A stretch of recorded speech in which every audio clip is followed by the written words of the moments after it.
Hi, I'm Karan Thapar. Over the last few years, I hope you've been watching my program, The Interview on the Wire. During that period, I've interviewed doctors, politicians, businessmen, scientists, authors, and even the occasional Nobel laureate. For me, it's been exciting. I hope it's been enjoyable for you.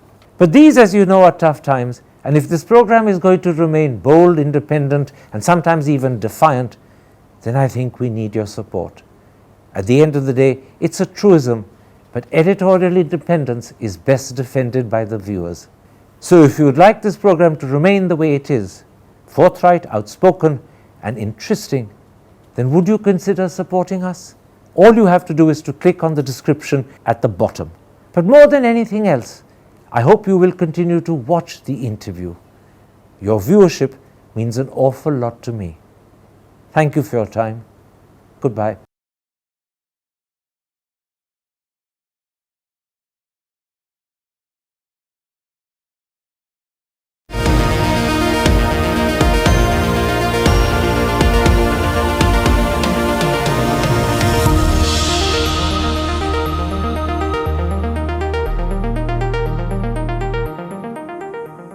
Hello and welcome to two special interviews for The Wire, both of which address the same single topic of urgent concern. How worrying is monkeypox and what do we need to know about it? My first guest will be the Chief Scientist of the World Health Organization, Soumya Swaminathan, and immediately after that I shall speak to the President of the Public Health Foundation, K. Srinath Reddy. Here are the interviews. I'm joined now by the Chief Scientist of the World Health Organization, Soumya Swaminathan. Dr. Swaminathan, the World Health Organization on Saturday declared monkeypox a global public health emergency. Can you start by explaining why was that step believed necessary? Thank you very much, Karan, for having me. And I think there's a lot of interest, obviously, in monkeypox. Actually, it's been a very unusual event. As you know, from the month of May onwards, there were cases that were being reported from the UK and then very rapidly from other European countries. And we've seen quite a rapid increase in the number of cases, but also spreading to a number of countries. And in the 1 month between the two meetings of the emergency committee, the number of cases globally has gone from something like 3,000 to 16,000, and from about less than 30 countries at that time to about 75 odd countries now. So clearly this episode or event is international, it is global, it's involving multiple countries. It's very unusual for monkeypox to be spreading like this quite rapidly. And WHO has been concerned and has been watching this and then determined now that the Director General felt that it is time to sound the highest level of alarm that WHO can sound, which is a public health emergency of international concern, because this now allows a much more coordinated global effort to contain this and to prevent it actually from becoming more serious than what it is. Now, I believe there are two strains of monkeypox. There's the Central African strain and the West African strain. And it's said that the West African strain is milder.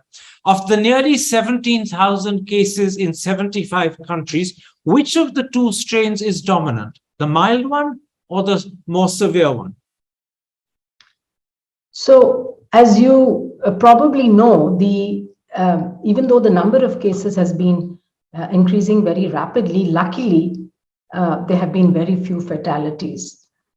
In fact, there have been 5 fatalities reported so far, 3 from Nigeria. And we don't have a lot of detail. So one of the things we really need to do is to step up the surveillance system in countries as well as the reporting. Because it's clear that if this was beginning to be seen in May and has increased very rapidly after that, that there must have been some amount of transmission going on even before that. It was not recognized, it was not picked up, it was at a level which, did not make it evident to the health system. So the one that's circulating now in large parts of the world is the West African strain, which has traditionally had a lower case fatality rate of about 1%. The Central African strain is thought to have have a case fatality rate of about 10% again, but it's very difficult really to say that because we don't know the real number of cases in the Democratic Republic of Congo, for example. So we don't have a denominator to really, but the good thing is this particular one does seem to have an extremely low case fatality rate. Let me at this point ask you a few obvious questions that will be at the top of the mind of the audience. First of all, what are the symptoms of monkeypox? What is it that the audience hearing you should be aware of? What should they be on the lookout for? Now, the monkeypox virus belongs to the same family as smallpox. So the symptoms resemble that, but of course, it's a much milder version. Now, those of us who had the smallpox vaccine could actually have still some immunity against monkeypox. And that is why you're seeing that the majority of cases are actually occurring in people under the age of 50. And in Africa, a lot of the cases are actually children and young adults who do not have not had smallpox vaccination and therefore do not have pre-existing immunity. Now, the symptoms usually starts with a prodromal phase, what we call prodromal, which is fever, headache, body ache, lethargy, generally feeling unwell. And then this is usually followed 2 to 3 days later by an appearance of a rash. It could be a generalized rash, a reddish rash, but then usually the typical lesions are the pustules, the vesicles, the blisters, which form on the face. It can be in the mouth, in the nose, on the hands, and on the feet, but also in the other parts of the body, including the genital region. And what we've seen recently in this outbreak, which has been largely focused on men, particularly men who have sex with other men, that the lesions have been a lot in the genital area, including in the anus and the perianal area. So there are also cases reported now that have atypical symptoms. So may have just fever, body ache, a mild rash perhaps with no blisters. And there are also very mild cases and also very severe cases. So there's a whole spectrum out there, but generally most cases resolve on their own. Of course, it takes a couple of weeks for these blisters to completely heal and the scabs to fall off, and people are infectious till that time.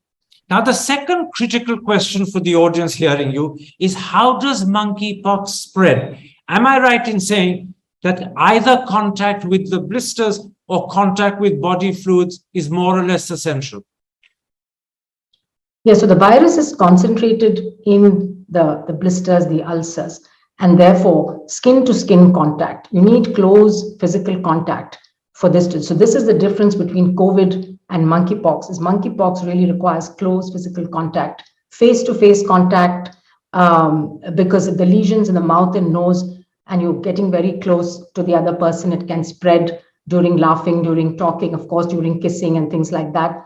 But also skin-to-skin contact, and this is why sexual activity and other intimate kind of activities do result in the spread. But also within a household setting, a family setting, also you can have this kind of close contact with a child, for example, when it could spread. So, and the infectious period is, as I said, till the blisters have completely gone, the scabs have fallen off, and new skin has developed over the lesion. So this could be several weeks.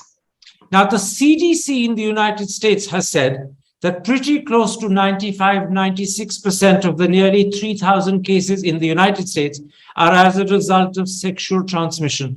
Do you believe that to be the generalized case across Europe as well?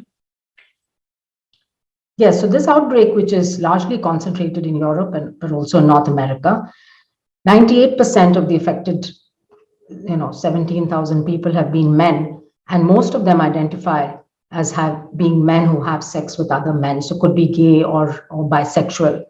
And therefore, this epidemic right now is spreading largely through multiple close contacts, multiple sexual encounters, particularly with anonymous contacts or people whom they don't know or whom they meet in parties or in large mass gatherings. And that's how this whole thing has really picked up momentum. This also means that we have an effective way of preventing further spread, because at the moment it seems to be concentrated or mostly spreading in this way. but it doesn't rule out spread through other ways. Like I said, it can spread through close family contact as well. So in every country, we need to understand what's happening, what's the epidemiology of the infection, and then you can take targeted measures. And it's very important to involve the affected communities and build a response that comes and from the communities, involving them. They are the best people really to come up with the strategies. But before we do that, we need to understand how is it spreading in India, for example, or in any other country. Now, I know from your answers that there is no treatment or cure for monkeypox, but do you accept that for those people who have the benefit of a smallpox vaccine, pretty close to 85, 87% protection is provided by that smallpox vaccine? Do you accept those estimates? Yes, that's what we believe at the moment. Now, I get the other impression from your answers that monkeypox is not as infectious, as contagious as COVID. Does that mean that it will not become a pandemic of the sort that COVID has become? Yes, it's very unlikely to spread in the way that COVID has spread. Now, I talked about the modes of spread. One of the things that I should mention is that you can have short distance aerosol spread, which means that if I'm infected, I have lesions and I'm talking, the virus can be getting expelled, and therefore it is in the air, and it could, if you're very close to me, then it could fall on your face and you could inhale it as well. Having said that, we really don't think that it has a longer term kind of an aerosol spread. It would be very difficult for it to spread as rapidly as COVID did. Is also much more identifiable, because the symptoms are very typical. The lesions appear, and therefore people can identify themselves when they have the disease, and they need to isolate themselves and do everything possible to prevent the spread to the next person. Whereas in COVID, we had a lot of people who were asymptomatic, didn't know they were infected, and were infecting other people. So it is in a way much easier. We're also at an earlier stage, I think, right now, and this is one of the reasons why the Director General has called it a public health emergency, because countries need to take it very seriously and put in place measures to prevent it from becoming a pandemic. Now, the Director General of the WHO has declared this a global public health emergency. What steps is the WHO advising governments across the world, particularly in third world countries in Asia and Africa, to take? Now, monkeypox, of course, has been known from the 1970s, but unfortunately, there has not been a lot of interest because it was limited to a few African countries. And there hasn't been a lot of investments in research and development for better vaccines or for drugs and so on. So now that there is much more of an international attention on this, one of the hopes is that there will be more investment, but also a coordinated global response to developing vaccines and drugs. As you know, what's available today, and some countries have started using, are actually those that were developed for smallpox, but are thought to have cross immunity to monkeypox. There's a drug called tecoribimat, which was developed by a small company that was funded by the US Defense Department. There are also these vaccines, second and third generation smallpox vaccines, that were also developed for smallpox and sort of kept as a stockpile in case there was ever a need to use smallpox vaccines.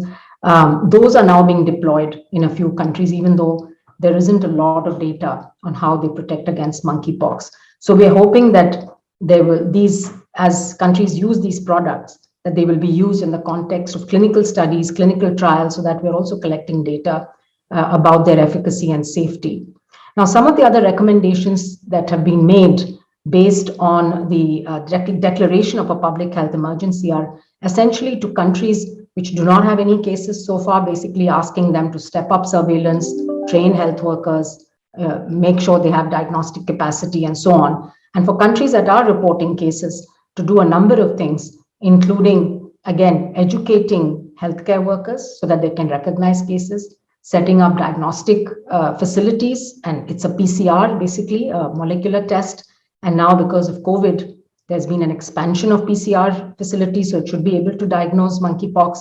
And every state and hopefully later every district in India, for example, There should be a designated place to send samples so that doctors know where to send samples. The community needs to be educated so people are aware of the symptoms and signs and they know where to go and report to get both a diagnosis as well as clinical care. We need to have mechanisms to allow isolation, safe isolation and respectful isolation of patients. If they can't isolate at home, then perhaps they need to have a place where they can isolate till they are not infectious. As I mentioned, engaging communities is very important. In this case, the men who have sex with men or the gay community, if that's the, right now in Europe anyway, is the community where this is spreading, they really need to be involved and make sure that they take all the precautions possible to minimize the spread. And then there needs to be attention to, are there drugs and vaccines available in the country? If not, is there a need for procurement? Is there a need for a national policy? As I said, most cases are self-limiting and there may be some pain and discomfort and so on, but they will heal. But there are a few cases that may become severe or that may go into complications. And that's when we need to use these drugs that are available.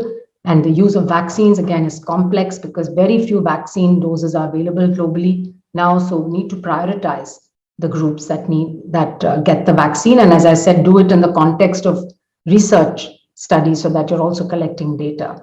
Now, what would be your advice to individuals, people listening to this program who are concerned about the measures they should, as individuals, take to protect themselves? What would be your advice to them? Well, the first thing is, I think, to get to know a little bit more about the disease, what it is, how it spreads, and what are the signs and symptoms. As we've just discussed, it could sometimes, look like chickenpox, for that matter. Then, the doctors really need to also be able to provide some guidance on testing as well as on what to do. If there are these kinds of suspicious lesions, or if somebody suspects that they might have been in contact and might now have symptoms, they need to isolate themselves. So I think the most important thing is, if you're affected, make sure you don't spread it and give it to someone else, because that's the way to break the chains of transmission. We also know that in many countries, that these groups are stigmatized and discriminated. So it becomes very difficult for some people to come up and ask for care. So we need to make sure that our health facilities and healthcare providers are able to provide that non-stigmatizing, respectful kind of care that everyone deserves. And then, as I said, there needs to be some national policy guideline that, again, people should be made to be informed as to where they can go for care, when do they need care. Majority of people need to isolate, take rest, take lots of fluids, rest, and they will be fine. Is mask wearing essential or at least helpful? So mask wearing and hand washing continue to be very useful, because mask wearing is useful because, as I mentioned, that many people have lesions in the mouth and nose, and you can spread by talking and coughing at short distance particularly. So both for the person who's suffering from monkeypox and for the carer or the healthcare provider, as the case may be, a mask is helpful. And also hand washing, whenever you've handled either the person who's suffering from monkeypox or even their bed linen or other belongings, clothes, because the scabs are infectious. The skin that falls off is infectious, and therefore all of that needs to be handled, washed with disinfectant and properly decontaminated before it can be used again. But yes, mask wearing and hand washing continue to be very, very important. Two last questions. India has 4 confirmed cases and a 5th that is suspected but not as yet confirmed. Of the 4 confirmed cases, 3 are directly traceable to the UAE, but the 4th has no foreign travel history. How concerned are you about the situation in India? I know you understand the Indian situation. You've been Director General of the ICMR. How concerned are you about the Indian situation? I think the good thing is that India started looking for cases and started reporting them. I think many countries are going through the same experience where, there was never any need for monkeypox testing. But now that it's a global spread, we're finding cases. I expect that many more cases will be detected. I think there may be in all countries. There has already been transmission going on before cases are being detected. So we need to step up surveillance and testing. I think the positives are that in India, there's already good testing capacities, good network of health facilities, and very good community-based organizations and good interaction between these community-based groups, especially those that have worked on HIV/AIDS, and they can now be mobilized, because here you really need a sort of community engagement in order to make a success. People need to know. So I think a lot more can be done on communications, on risk communications, on simple facts for people to know and understand what they need to do. And I think that with the kind of public health awareness that's been built now through the COVID pandemic, it should be possible to contain this. But several actions would need to be put in place. My last question, given that in Europe and America, the vast majority of cases seem to be men who have sex with men, are you worried that the prejudice and the stigmatization that we saw in the early years of HIV could be revived with monkeypox? This is, of course, always been a worry.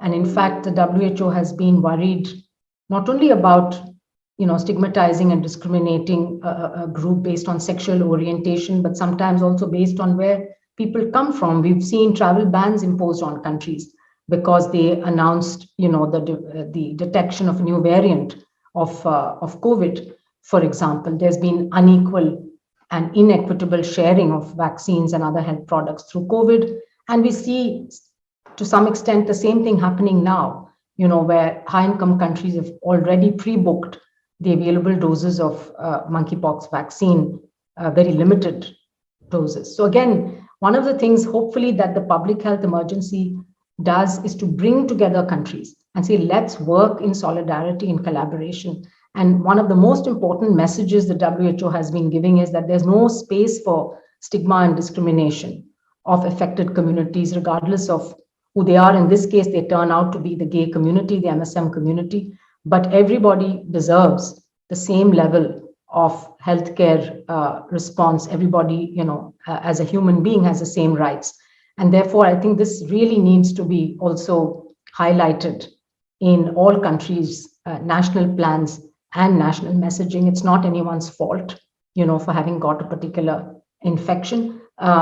But again, a lot now depends on behavior change and behavior change communication. And that can only be successful if there is no stigma and discrimination involved. Because I know from the HIV response, having worked myself, it can keep people away from seeking healthcare if they think that they will be treated in a non-respectful manner. So this is a very critical element going forward. Dr. Swaminathan, thank you very much for making time for me. Thank you, my pleasure. I'm now joined by the President of the Public Health Foundation of India, K. Srinath Reddy. Dr. Reddy, the World Health Organization on Saturday declared monkeypox a global public health emergency. In your eyes, was that the right step to take? I believe it is the right step because now it's been reported in many countries across the world, and perhaps a little overdue as well, because this is likely to be a problem that we will continue to face for some time. And we do need to take cognizance of that as a public health emergency, though not in the same category as COVID. Now, as of today, India has 4 confirmed cases, but PTI has reported that there's a possible 5th case in Telangana. How much of a concern is monkeypox for India? At the moment, it's not a matter of great concern, though I believe that the number of cases may be underreported because it depends upon the efficiency of the surveillance systems. But because of the nature of spread, which requires very close contact, and particularly at the moment, it's mostly confined to high-risk behavior groups, it is unlikely to become a major challenge in India, but we must be on guard and try and prevent its spread. It could very well become another HIV/AIDS if we do not take the precaution in the high-risk groups. Does the fact the Delhi case has no known foreign travel history suggest that monkeypox could be a bigger concern than the original 3 cases detected in Kerala, all of which were traceable back to the UAE? I believe that the fact that there is no travel history is slightly incorrect because there was no history of international travel, but there was history of domestic travel where the person concerned had participated in a stag party in Himachal Pradesh. And it's likely that he might have acquired it in that crowded environment, and we do not know what the high-risk behaviors there were. But the fact is that even in other countries, we now have cases without travel history. So we must recognize that human-to-human transmission is taking place without history of international travel, and that's why we must be on guard. Now, I'll come in a moment's time to the critical question audiences want to hear the answer to, which is how does monkeypox spread? But first, what are the symptoms of monkeypox? What is it that people listening to this interview should be aware of and look out for? There are 2 clusters of symptoms. One is the symptom complex associated with any viral fever, which is fever, body aches, headaches, severe malaise and fatigue. But what sets monkeypox apart is the rash, which is also fairly characteristic in the sense that it also affects not just the face, but also the palms and the soles. And secondly, painful swelling of the lymph nodes in the body. And this is a very characteristic feature. And this combination should point to monkeypox as the probable diagnosis. Some newspapers have reported that the rash appears on the 4th or 5th day after the fever begins. Is that the case? The progression of the disease, even in terms of incubation period being prolonged, and then subsequent clinical course being also prolonged in its evolution, is well documented. So we know that, for example, the incubation period itself is much longer than that of chickenpox or measles. It's about 7 to 21 days. And even the clinical features occur at different intervals during the period of illness. So it is not surprising, therefore, that we see some reports where some features appear early and some features appear late. But it is the total constellation of symptoms and signs that actually lead us to the diagnosis. Now, let's come at this stage, Dr. Srinath Reddy, to the critical question, how does monkeypox spread? According to Al Jazeera, the United States CDC believes that pretty close to 95% of cases in America, where the total is nearly 3,000, are because of sexual transmission. So can you tell us, how does monkeypox spread, and is sexual transmission the dominant cause of spread? Well, we have seen how monkeypox spread in a non-sexual manner in Africa, where it's been reported most in the beginning. We know that West Africa and Central Africa are the places where it was reported most.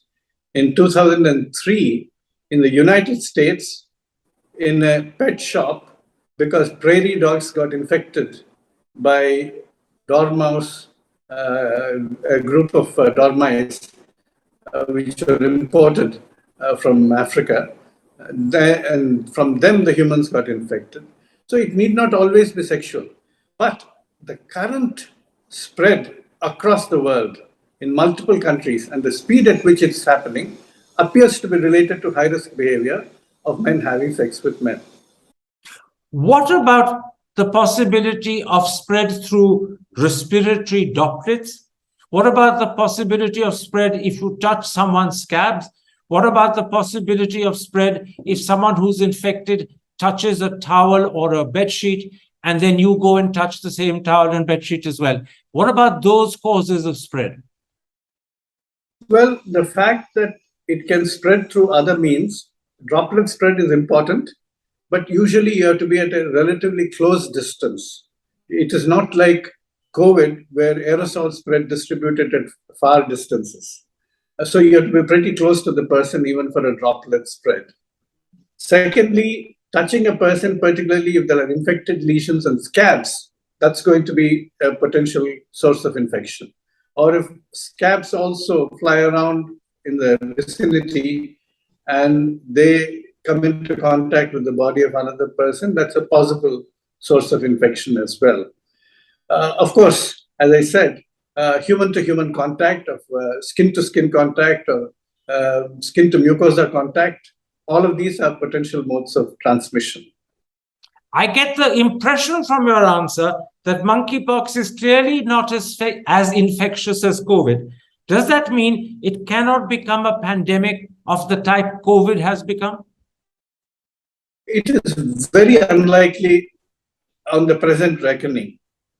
However, we must take firm steps to make sure that high-risk groups practicing high-risk behaviors are appropriately educated, are advised to have protection so that it doesn't become a problem among them, because then it can also spread heterosexually to their partners, other partners.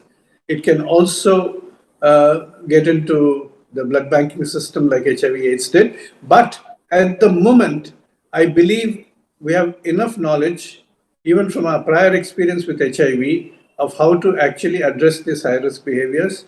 But it's very unlikely that this is going to be another COVID. Now, I believe there are two strains of monkeypox, the Central African variety and the West African variety. One of the two is less virulent, less worrying than the other. Which one has India got? Well, we are, I think, still studying all the cases. The West African variety is relatively milder. The Central African variety is much more severe in its affliction, and that has an associated greater fatality also. The only country where both of them have been reported is Cameroon. Otherwise, there has been geographic distinction. So now, unless we do a fair amount of testing, we will not be able to say that it is definitely only one strain or whether it's both the strains. I think we are still doing the testing. This is very interesting. We're still doing the testing to identify which of the two strains we've got or whether we've got both. So that means newspaper reports that say India's got the West African and therefore milder version are not necessarily correct. I'm not saying that. I said these are preliminary reports from early cases. As more cases mount, we'll have to wait and see whether the other is also going to be reported. At the moment, it appears that the West African strain is the one that has been reported. But as the case numbers increase, we have to be on the watch whether there is another strain also appearing in our cases. Now, is there a treatment or cure for monkeypox? Some reports suggest that the smallpox vaccine works extremely well because the two viruses have connections. Do you believe that to be the case? Absolutely. Basically, smallpox vaccine has been shown to be very protective. In fact, about people who have been prior vaccinated have about 87% protection against infection from monkeypox. And that is something that we can bank upon for older people. But since our smallpox program ceased in the 70s, after we eradicated smallpox in the country, there are a number of people who are younger who have not been vaccinated, and we ought to see how best they can be protected as well with the vaccination. For example, yeah. Carry on, please carry on. No. For example, this gentleman who was reported from Delhi is under 40 years of age. So he wouldn't have had a smallpox vaccination. Now, yesterday, the government held urgent meetings. As the president of the Public Health Foundation, what measures and steps would you like to see the government take?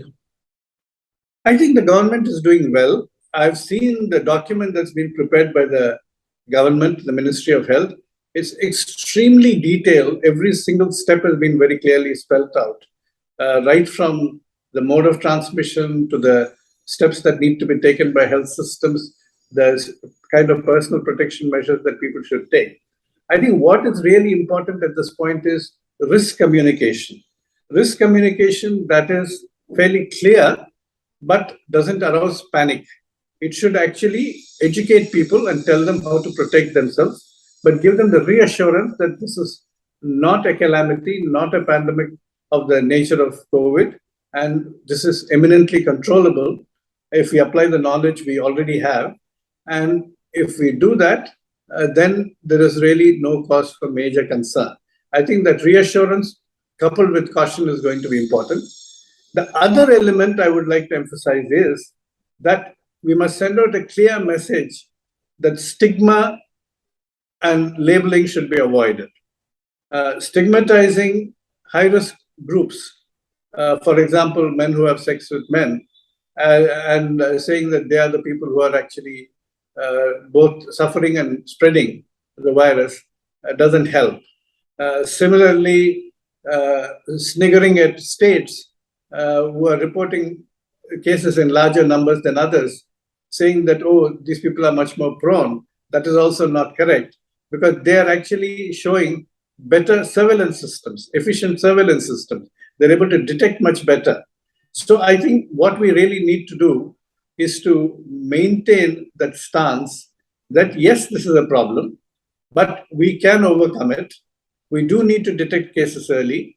In primary care, in particular, with the slightest suspicion of rash and lymph node swelling, or we should really start looking for diagnosis. My final question, what precautions should individual citizens take to protect themselves? Firstly, avoid high-risk behaviors. And even men who have sex with men should not have multiple partners, because that can be dangerous. Secondly, I think if we suspect that somebody has monkeypox, keep a safe distance, because droplet infection as well as scab-related infection is partly limited by the distance. It's fairly close contact. So keep a certain level of distance. And in any case, we are also asking for masks for COVID. So that also should help against droplet infection in close proximity.